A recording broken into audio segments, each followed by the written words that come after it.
हरिहंत सिद्ध सूर्य उपाध्याय साधु सर्व अर्थ के प्रकाशी मांगलिक उपकारी है। तिनको स्वरूप जान रागते बड़ी जो भक्ति खाए को नवाए स्तुति को जारी है। धन्य धन्य तिन हिते काज सब आज भाए कर जोड़ बार बार वंदना हमारी है। मंगल कल्याण सुख ऐसो हम चाहत है। ओ मेरी ऐसी दशा जैसी तुम्हारी है। ओ मेरी ऐसी दशा जैसी तुम्हारी है। ओ मेरी ऐसी दशा जैसी तुम्हारी है। शत्रुचूड़ामणि नामक यह ग्रंथ और इस ग्रंथ के आधार से यहाँ एक नई कथा शुरू हुई है, जिसमें जीवनधर कुमार जंगल में पहुँचे थे और पहुंचकर एकांत में कहीं बैठ गए, लेट गए। वहीं दूर से किसी युवा स्त्री को आते हुए देखा और उन्होंने अपना मुंह फेर लिया। जब अपना मुंह फेर लिया उन्होंने, तो वो युवा स्त्री वो उनकी तरफ विशेष रूप से आकर्षित हुई और उसके मन में ये भाव आया कि ये कितना सुंदर पुरुष है।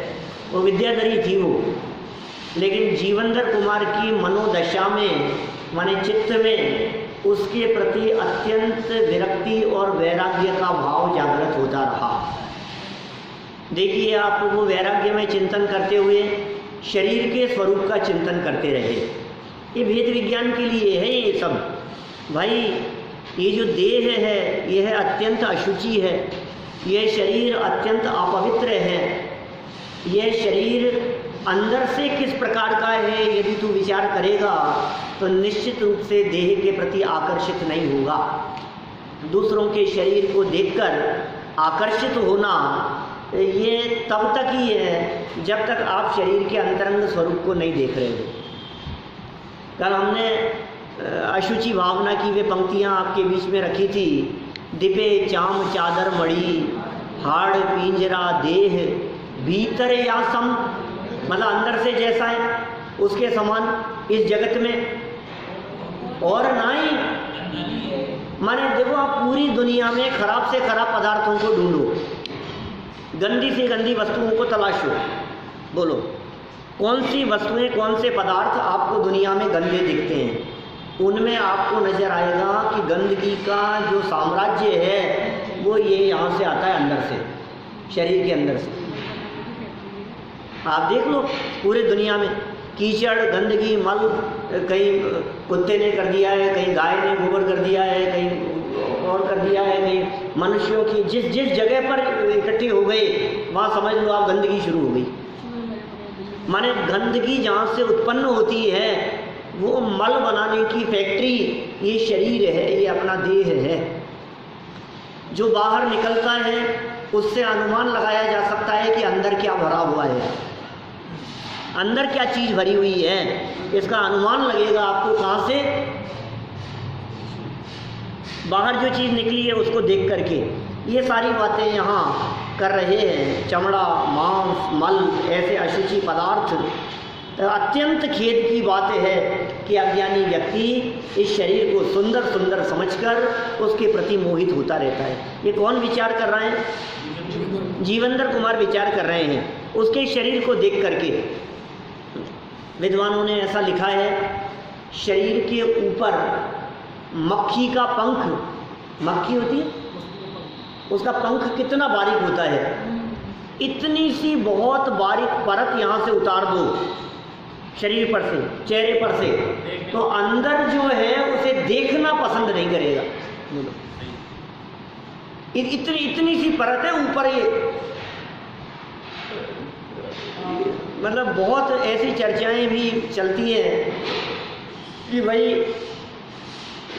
ऊपर ये कामदेव तो सुंदर होते होंगे, तीर्थंकरों का शरीर तो सुंदर होता होगा। अरे भाई शरीर तो अशुचि है, कहीं खून पड़ा हो तो आप उसे छू नहीं सकते हो। कहीं मांस पड़ा हो तो आप उसे टच कर लो तो नहाते हो जा करके? मतलब मुर्दे में ऐसा क्या है जिसको छूने के बाद में आप घर जा करके नहाते हैं? शरीर ही तो है, लेकिन वो अशुचि है, देह अपवित्र है। इस अपवित्रता के बारे में चिंतन करें तो दूसरों की देह को देखकर उसकी तरफ आकर्षित होने की बुद्धि न रहे। एकत्व बुद्धि शरीर में ही होती है। दूसरों के शरीर को देखता है तो विकार उत्पन्न होता है, और अपने शरीर को ऊपर ऊपर से देख करके अभिमान करता है, मैं कितना सुंदर दिखता हूँ। देखिए, इसी विचार को और आगे बढ़ाते हैं। शरीर संबंधी मोह पर विचार। सीधे बैठो भाई, देखो क्या कह रहे हैं। 38 नंबर श्लोक देखो। दुर्गंध मल मांसादि व्यतिरिक्तं विवेचने नेक्ष्यते जातु देहस्मिन् मोहे को हेतुरात्मना। क्या? भली भांति विचार करने पर इस शरीर में दुर्गंध, भली भांति विचार करने पर, अब विचार ही नहीं करो, क्या आप यदि विचार नहीं करो तो कुछ हासिल नहीं होगा, लेकिन यदि विचार करो आप, भली भांति विचार करने पर इस शरीर में दुर्गंध, मल, मांस आदि के सिवाय और कुछ भी दिखाई नहीं देता। कुर्सियां हैं सब, और भी हैं, और कुर्सियां हैं, इधर भी है, यहाँ भी है। देखो क्या कह रहे हैं, इसके अलावा कुछ दिखाई नहीं देता। शरीर में दिखाओ हमारे को कुछ है क्या? और मांस के अलावा शरीर में क्या है? मलमूत्र के अलावा शरीर में क्या है? दुर्गंध के अलावा शरीर में क्या है? ये कह रहे हैं दुर्गंध, मल, मांस आदि के सिवाय, माने इनके अलावा शरीर में और कुछ भी दिखाई नहीं देता। दांत हैं तो हड्डियां हैं, चाहे नाक से निकल रहा हो चाहे कान से निकल रहा हो, मल है, नव द्वार भये घिनकारी, अस देह करे किम यारी। ये अशुचि भावना आप जहाँ जहाँ 12 भावनाओं में लिखी है, सबको उठा करके देखो। आप एक बार ऐसा प्रयोग करो 12 भावनाओं में से, कि जहाँ जहाँ अशुचि भावनाएं मिलती है उसको उठा करके देखें, हम उसके स्वरूप को पढ़ें तो आपको पता लगेगा और कितनी कितनी बातें लिखी आचार्यों ने। अपन ने एक ग्रंथ पढ़ा था पीछे, गुणभद्राचार्य का आत्मानुशासन। उस आत्मानुशासन ग्रंथ में भी बहुत विस्तार से शरीर की अशुचिता का वर्णन किया था। पुरुषार्थ सिद्धि उपाय में वर्णन किया, इसमें वर्णन किया, रत्नाकर में श्रावकाचार्य में वर्णन करते हैं।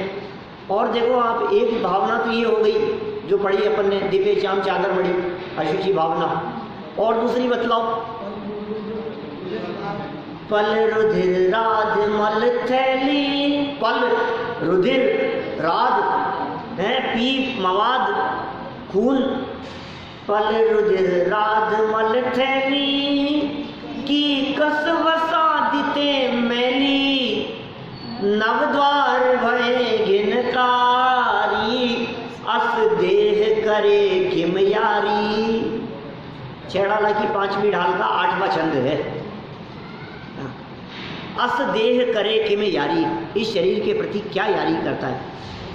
दादा ने जो 12 भावनाएं लिखी उसमें 2 पंक्तियां इस शरीर की अशुचिता के संदर्भ में बहुत कैसे घड़ी में लिखे होंगे शब्द। इस देह के संयोग में जो वस्तु पल भर आएगी, वह भी मलिन मल मूत्रमय दुर्गंधमय हो जाएगी। ये शरीर कितना दुर्गंधित है, कितना अशुचि है, कितना अपवित्र है।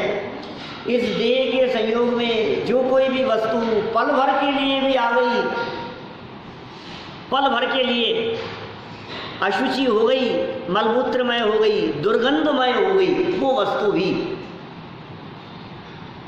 2500 रुपये किलो के बादाम मुंह में रखे और दांत से चबाए, कितनी देर? 2 सेकंड के लिए। अब बोलो 2 सेकंड बाद में उसका क्या हाल हो गया? आप पसंद करो उसको। आपने एक बादाम टेस्ट किया, अच्छा नहीं लगा, और हमने मुंह में लेकर के टेस्ट किया, अच्छा लगा। क्या हमने कहा बहुत अच्छा है ये तो, आपका अच्छा नहीं था, ये लो निकालता हूँ। क्या कर रहे हो? पल भर के लिए जो शरीर के अंदर चले गई, मुंह के अंदर संयोग में आ गई, अपवित्र हो गई वो चीज़।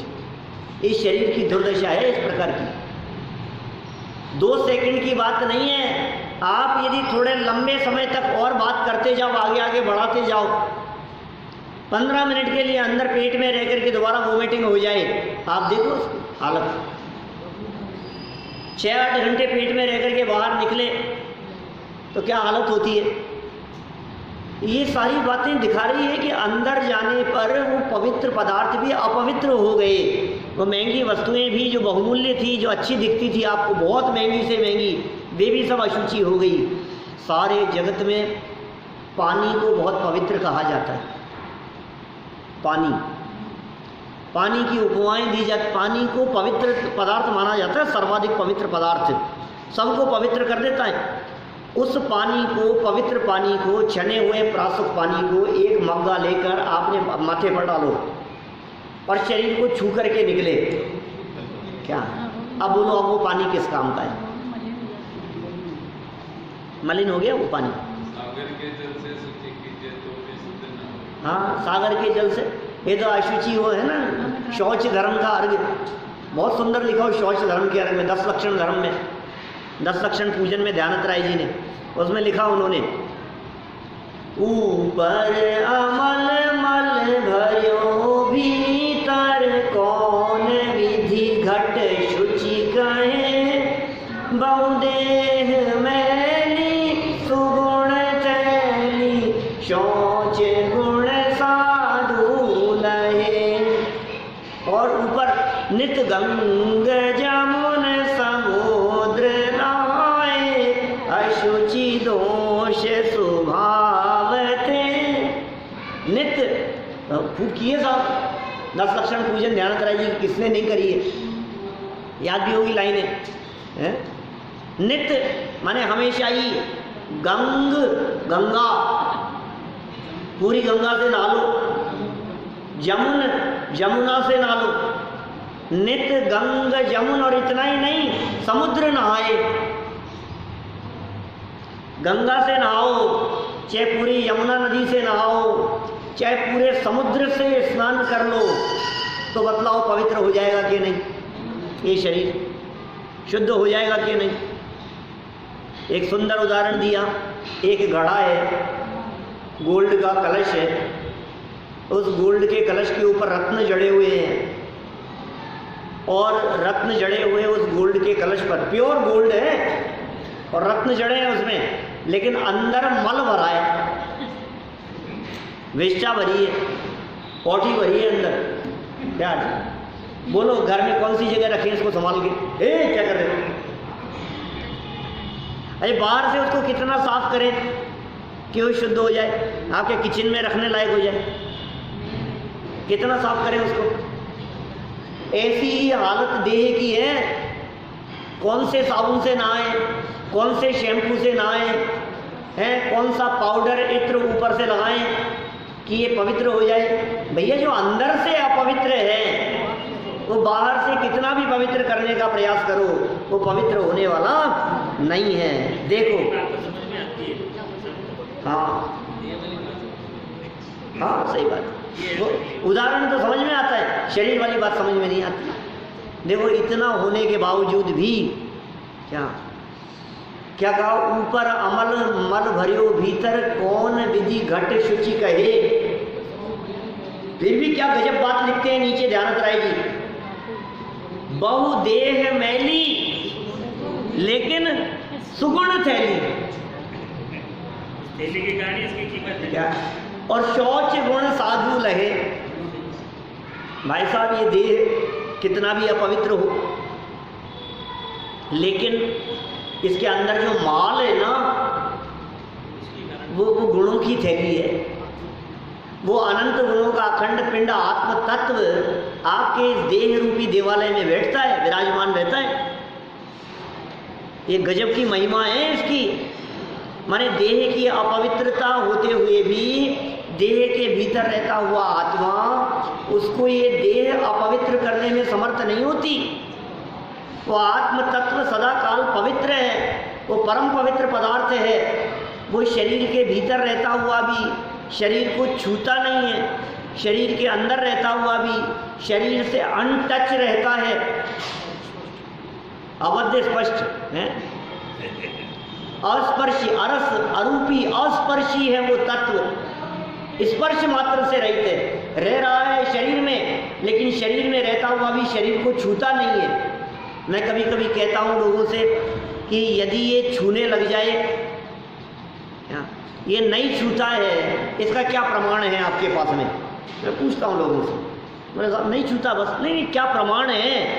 मैं तर्क देता हूँ, ये शरीर में रहता हुआ शरीर को नहीं छूता है, इसका सबसे बड़ा प्रमाण ये है कि आत्मा बाहर निकलते समय लाल नहीं निकलता। यदि अंदर छूता हो तो खून से सना हुआ होना चाहिए आत्मा। तो जब मौत होने पर जब आत्मा शरीर से बाहर निकले तो लाल रंग का इधर उधर दौड़ते हुए आत्मा दिखनी चाहिए। हजारों लोग इधर उधर मरते हैं, हजारों लाखों लोग हमारी आंखों के सामने मरते हैं, लेकिन कहीं भी हमारे को रेड कलर इधर से उधर दौड़ता हुआ दिखाई नहीं देता। अमूर्तिक है आत्मा, अस्पर्शी है, हड्डी खून मांस के भीतर रहता हुआ भी उसको छूता नहीं है। ये बात ये आचार्य देव यहाँ इसी श्लोक में आगे कह रहे हैं। इसीलिए आज तक ये पवित्र रहा, इसीलिए पवित्र है। तीसरी गाथा में समयसार में यही कहा, शुद्धता का कारण ही यही कहा तीसरी गाथा में समयसार में, छूता नहीं है इसलिए पवित्र है। क्या था? सुगुण थैली, चेतन आत्मा के लिए सुगुण थैली शब्द का प्रयोग किया है। सुगुण थैली, थैली क्या है? थैली है शरीर। सुगुण थैली कहा ना, बहुदेह मैली सुगुण थैली। अब कभी करोगे ना पूजन 10 क्षण में, ये पूजन करोगे, शब्दों के अर्थ ख्याल में आने चाहिए। ये देह मैली है, लेकिन सुगुणों की थैली। थैली किसके लिए प्रयोग किया? बोलो भाई बच्चों। थैली तो शरीर और सुगुण आत्मा। आत्मा अनंत गुणों का माल है, गुण रूपी माल है वो। और कौन सी थैली में रखा है? शरीर रूपी थैली में। तो जिसकी दृष्टि थैली पर होती है वो रोता है, और जिसकी दृष्टि माल पर होती है उसे कोई फर्क नहीं पड़ता है। मैं आपसे कहूँ, एक पिता के 2 पुत्र हैं। पिता ने अपनी सारी संपत्ति को बेचकर कुछ रत्न खरीद लिए। क्या रत्न खरीदे? जितने रत्न खरीदे थे वे सारे के सारे रत्न किसी ज्वेलर से बहुत अच्छे बॉक्स के अंदर लेकर के आए घर पे, और दोनों बच्चों में बंटवारा करना था। अब बंटवारा करना था तो अब क्या करें, बॉक्स तो एक ही है, उसमें 200 रत्न भरे हुए। अब क्या करें? 100 रत्न एक के, 100 रत्न दूसरे के। अब एक के पास में बॉक्स और दूसरे के पास में थैली। क्या? तो बुलाया बच्चों को, बोलो इन दोनों में 100 रत्न है, बराबर है, एक समान कीमत वाले हैं। एक के पास में बॉक्स है और दूसरे के लिए थैली है। बोलो तुम कौन सा लेना चाहते हो? अरे पिताजी कुछ भी दे दो, क्या फर्क पड़ेगा। एक को गंदी थैली में रखे हुए हैं और एक को 500 रुपए के बॉक्स में रखे हैं। अरबों की संपदा वाले हीरे हैं, करोड़ों की नहीं, अरबों की संपदा वाले हीरे हैं। एक को गंदी थैली में और एक को 500 रुपए के बॉक्स में। बोलो दीपेश जी, आपको यदि गंदी थैली में दे तो लेना पसंद करोगे कि नहीं? क्या फर्क पड़ेगा यार, थैली से क्या फर्क पड़ रहा है? अरबों की कीमत है, 200-500 रुपये में कौन सा फर्क पड़ रहा है, और ले आएंगे यार। ये कीमत नहीं है, थैली नहीं देखता है। समझदार आदमी थैली नहीं देखता है, समझदार आदमी की दृष्टि उसके अंदर रखे हुए माल पर होती है। अरे बाबूजी क्या गजब कर रहे हो पापा, आप भी यार इतनी सी चीज़ में। अरे भाई साहब आप ले लो, लेकिन नहीं तू ले लो यार, डब्बे में क्या फर्क पड़ रहा है, इसमें कोई दिक्कत नहीं है। समझदार आदमी उसके ऊपर आकर्षित नहीं होता। और कोई व्यक्ति करोड़ों के रत्न देख करके भी उसकी तरफ आकर्षित न हो, न देखे और थैली देख करके ये कहे मुझे तो नहीं चाहिए, मूर्ख है। क्या कर रहा है तू? उस थैली के पीछे क्या ठुकरा रहा है? ये देख, सुनो, इस देह की भीतरी स्थिति तो खराब है ही, बाहर से भी कुष्ठ रोग हो रहा हो, बाहर से भी अपवित्र, गंदा और मलिन दिखाई दे रहा हो, इतना दुर्गंधित दिखाई देवे कि आपके 10-10, 15-15 फीट तक कोई व्यक्ति आपके पास में न आवे, इतना दुर्गंधित दिखाई देवे, उसके बावजूद भी जिनकी दृष्टि उस देह पर न होकर अपने आत्म स्वभाव पर होती है, वे महामुनिराज उत्तम शौच धर्म के धरी होते हैं। देह अपवित्र है, शरीर गंदा है, क्या फर्क पड़ रहा है शरीर से? शरीर सुगला दिख रहा है तो। और देखो, मुनिराजों के मलिन शरीर को देख करके घृणा मत करना। और स्नान मूर्खों की धनी है, वो नहाते नहीं है, जीवन भर के लिए उन्होंने नहाने का त्याग किया है। अज्ञानी व्यक्ति शरीर को देख करके मलिनता अनुभव करता है, लेकिन उनकी दृष्टि उस मलिनता पर नहीं है। नहाना क्यों छोड़ दिया है? नहाने में क्या फर्क पड़ गया? मुनिराज ने नहाना क्यों छोड़ दिया? अरे किसको संभालें और किसको सजाएं, किसको संभालें हम? ऊपर से नहलाने से पवित्र होता ही नहीं है, और हमारी दृष्टि तो पवित्र तत्व पे है। अष्टावक्र बहुत कहानियां हैं, एक से एक। वादिराज मुनिराज की कहानी ले लो, चाहे शुभम चक्रवर्ती की, ये क्या नाम है इसका, शुभम नहीं, शुभम नहीं, सनत कुमार चक्रवर्ती, शरीर में कोड़ हो गया तो पता है, इनकी सुंदरता की चर्चा स्वर्ग में चलती थी। आगे देव लोग वे एक्सरसाइज कर रहे थे, कसरत कर रहे थे, व्यायाम कर रहे थे, कहानी सुना रहा हूँ भाई। एक्सरसाइज कर रहे थे, कसरत कर रहे थे धूल मिट्टी में, और आकर के देव लोग प्रकट हो गए, आके बहुत तारीफ करी उन्होंने। यार गजब, जैसी चर्चा वहाँ सुनी थी उससे भी गजब सुंदर शरीर है भाई तुम्हारा, अभी क्या देखते हो? क्या बोले? अभी तैयार होकर के जब बैठूंगा ना मैं राज सिंहासन पे, तब देखना, उस समय की बात ही कुछ और होगी। तो थोड़ी देर बाद में पहुंचे वहां, और पहुंचने के बाद में क्या हुआ अब बताओ? महाराज अब वो बात नहीं है पहले वाली, क्या बात करते हो, क्या कमी रह गई? महाराज अब तो शरीर में कोढ़ के अंकुर फूटते हुए नजर आ रहे हैं, दिव्य नेत्रों से दिख रहे थे उनको, बाहर से देखने वालों को नहीं दिखाई दे रहे, बाहर से देखने वालों को सुंदर दिखाई दे रहा है, और जिनके दिव्य नेत्र हैं उनको दिखाई दे रहा है क्या स्वरूप है। सनत कुमार चक्रवर्ती की घटना है। वादिराज मुनिराज की बात देख लो, इन्होंने अष्टावक्र की बात कही। अष्टावक्र बहुत विद्वान थे, कैंसर वगैरह अंदर शरीर में अंकुर फूटते रहते हैं इस तरह के, पता नहीं लगता है, बाहर में सुंदर दिखाई दे रहा है और पता नहीं ये क्या हो गया। अभी तक तो ठीक थे और 2 दिन बाद में ये क्या हो गया, कैंसर का पता लगा और शरीर सूखने लगा। बोलो, पता लगने के बाद ज़्यादा सूखता है, ज़्यादा जल्दी सूखता है, टेंशन और विकल्पों से। अष्टावक्र का नाम सुना है आपने? बहुत बड़े विद्वान थे, भारतीय इतिहास, भारतीय संस्कृति में नाम है उनका, संस्कृत साहित्य में भी चर्चाएं चलती हैं, बहुत बड़े विद्वान। राज दरबार में राजा ने एक विद्वत संगोष्ठी का आयोजन किया, बहुत बड़े बड़े विद्वान अलग अलग देश देशांतरों से वहाँ आए अपना वक्तव्य प्रस्तुत करने के लिए, बुलाया था उनको। अष्टावक्र, जैसे ही अष्टावक्र नाम उनका पड़ गया था, उनका शरीर 8 जगह से मुड़ा हुआ था, टेढ़ा था। वक्र माने टेढ़ा, अष्ट माने 8 जगह से ऐसे ऐसे ऐसे मुड़ा हुआ था उनका, टेढ़ा मेढ़ा शरीर था, मतलब कुबड़ निकली हुई है, हाथ ऐसे मुड़ा हुआ है, बहुत 8 जगह से इनका शरीर मुड़ा हुआ हो। चलते होंगे तो कैसे चलते होंगे। जैसे ही उन्होंने राज दरबार में प्रवेश किया, पूरी सभा में बैठे हुए जितने लोग थे, विद्वान लोग, सब के सब विद्वान लोग उसकी उनकी शरीर आकृति को देख करके हंसने लगे।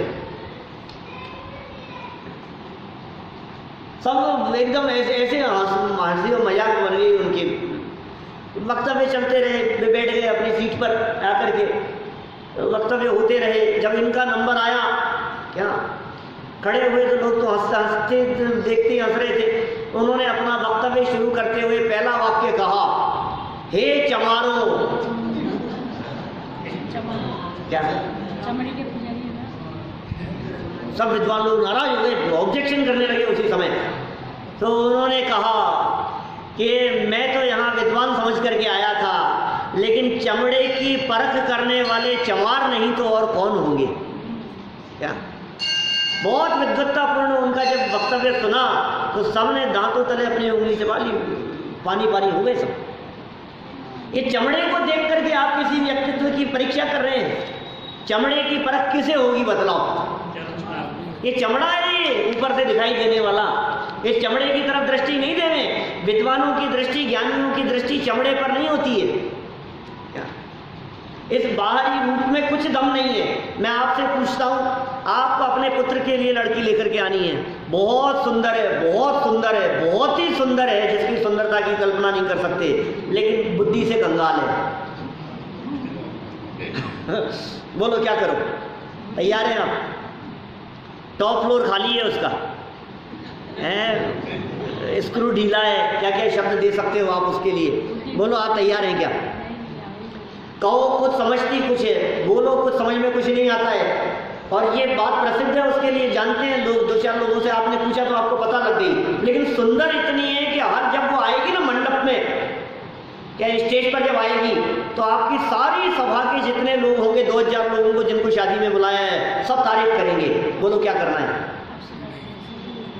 बोलो साहब तैयार है क्या आप? तो भाई साहब कम सुंदर चलेगी क्या? ये नहीं चलेगी। माने सुंदरता के ऊपर गुण हावी होते हैं हमेशा।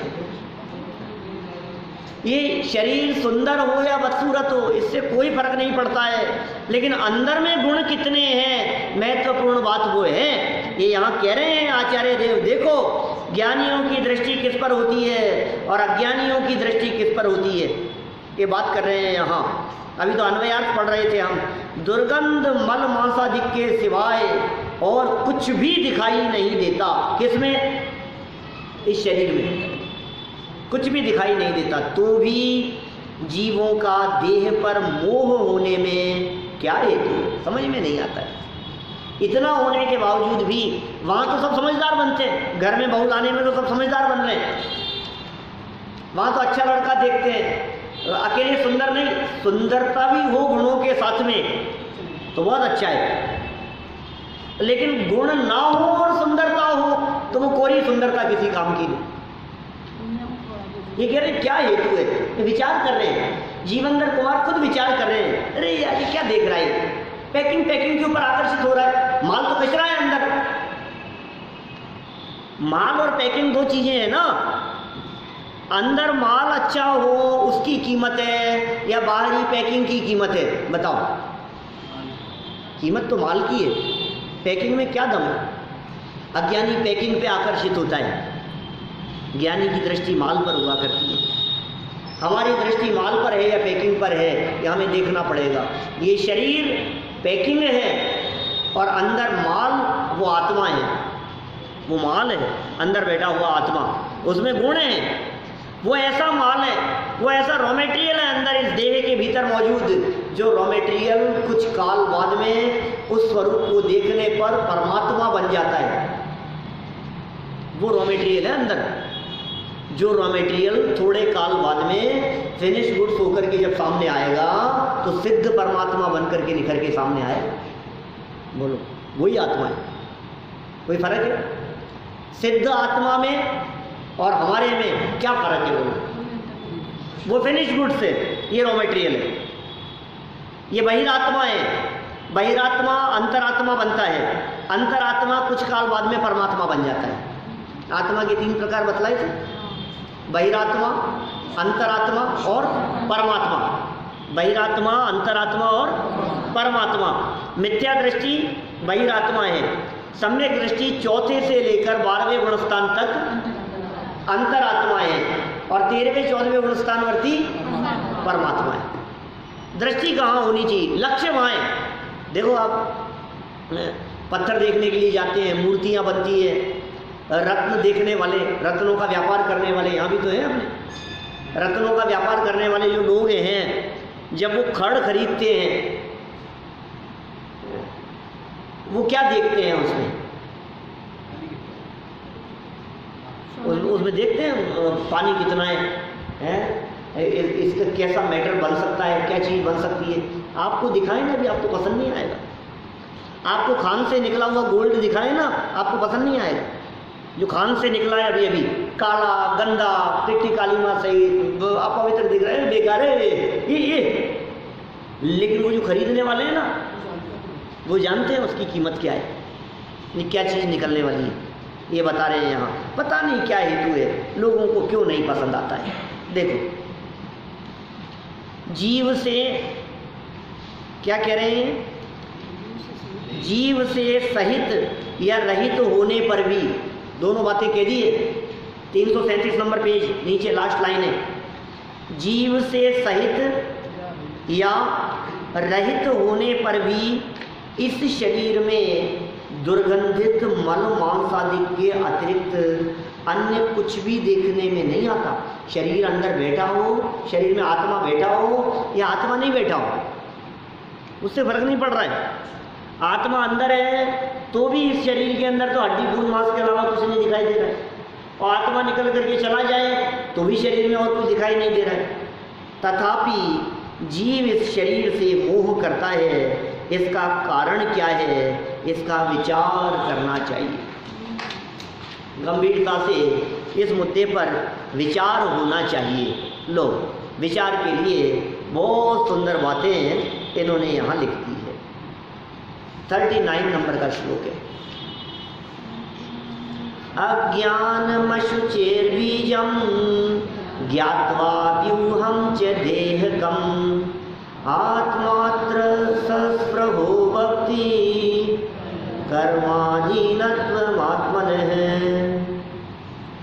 अज्ञान स्वरूप अपवित्र मल मूत्रादिक का कारण, पूरी नीतिकारों की नीति है, अत्र है नीति कह करके कह रहे हैं। देखो, नीतिकार कह रहे हैं अज्ञान स्वरूप अपवित्र मल मूत्रादिक का कारण तर्कणा रहित विचार शून्य शरीर को जानकर भी इसमें चाह करने वाला आत्मा अपनी कर्माधीनता को ही बताता है।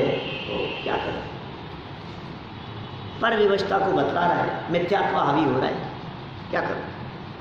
अज्ञानता हावी हो रही है, संसार परिभ्रमण का काल लंबा दिखाई देता है, ऐसा लगता है अभी इसकी दिल्ली बहुत दूर है, अभी लगता है इसका काल आया नहीं है, इसका सुधरने समझने का काल नहीं आया है। बार बार समझाने पर भी, अच्छा उपदेश देने पर भी, हितकारी बात कहने पर भी जिसको वो बात जचती नहीं है, जिसको वो बात रुचती नहीं है, इसका मतलब ये है कि उसकी होनहार खोटी है। क्या करें, होनहारी खोटी है उसकी। देखिए, सरल अर्थ पढ़ते हैं नीचे। यह शरीर कैसा है, ज्ञान रहित है। बोलो, शरीर में कितना ज्ञान है? शरीर में ज्ञान नहीं, शरीर से ज्ञान नहीं, शरीर के द्वारा ज्ञान नहीं। इंद्रियों में तो ज्ञान है ही नहीं, इंद्रियों के द्वारा भी ज्ञान नहीं होता। कोई कहे इंद्रियों से ज्ञान होगा, ऐसा भी नहीं है, तो जड़ है।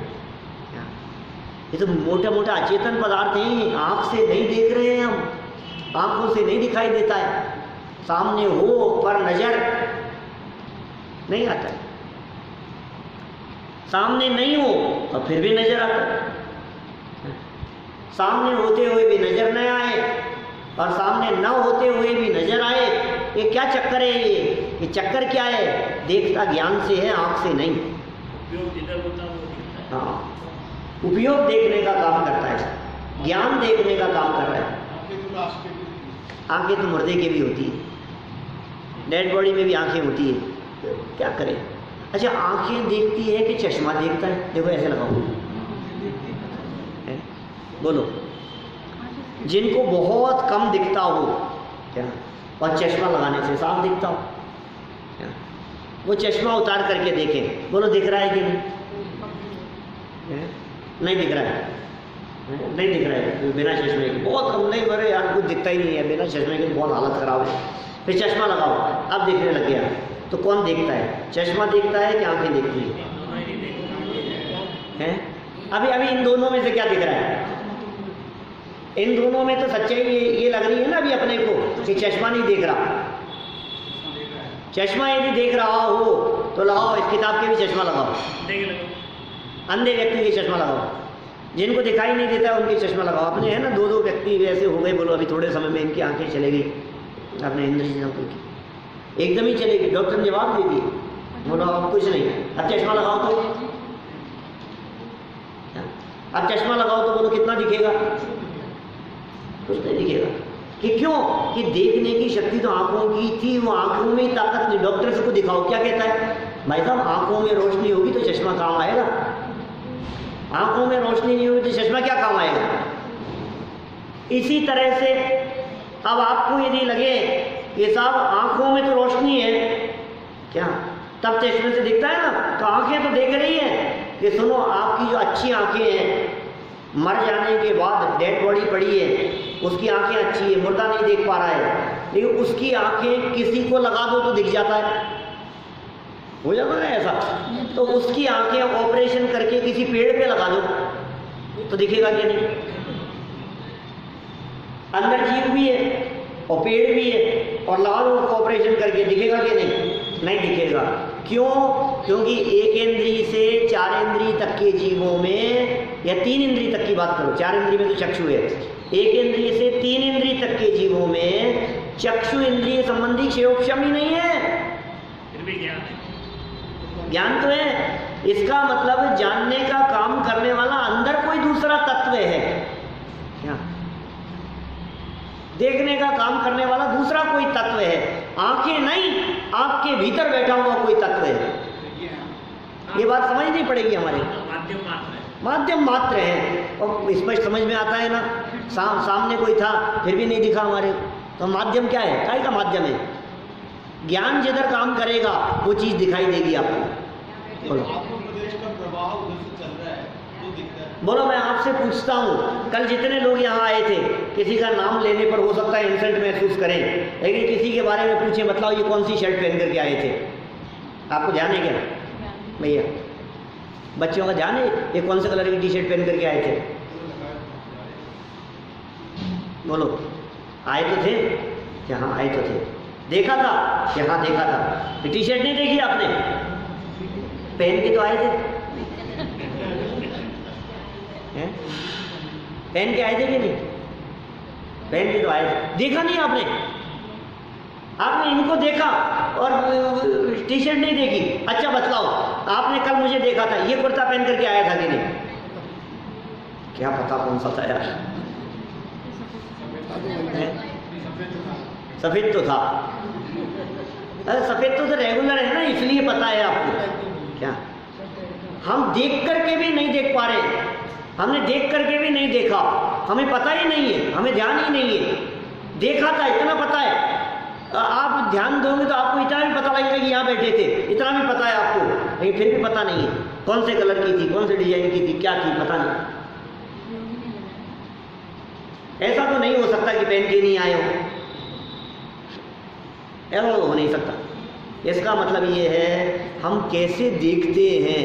बोलो, देख करके भी ना देखें। कई लोग इस प्रकार की बातें करते हैं, शरीर जब इस प्रकार का है तो दिखेगा कैसे नहीं? शरीर है ना साफ, दिखता है ना कि सुन तेरे पास में है क्वालिटी ऐसी, वो न देखे, देख करके भी अनदेखा कर ले, गौण करने की विशेषता। आपने अपने आत्म तत्व को मुख्य करना है और शरीर को गौण करना है। शरीर गौण हुआ और आत्मा मुख्य हुआ, काम हो गया। बोलो, ये कितनी जबरदस्त बात कह रहे हैं यहाँ पे, ये सिखा रहे हैं यहाँ पे। मोह का कारण क्या था? कर्माधीनता, ना समझ, बुद्धि नहीं लगाना, देखना नहीं, ऐसा समझ लेना करे यार मैं क्या करना है यार।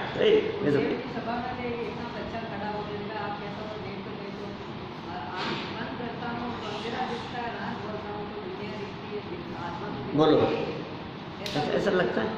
ऐसा प्रश्न किया एक बच्चे ने, ऐसा कह रहे उनकी सभा में, छोटे से बच्चे ने बीच में खड़े होकर के प्रश्न किया। क्या प्रश्न किया? कि आंख बंद करता हूँ तो अंधेरा दिखता है, और आँख खोलता हूँ तो सारी दुनिया दिखती है।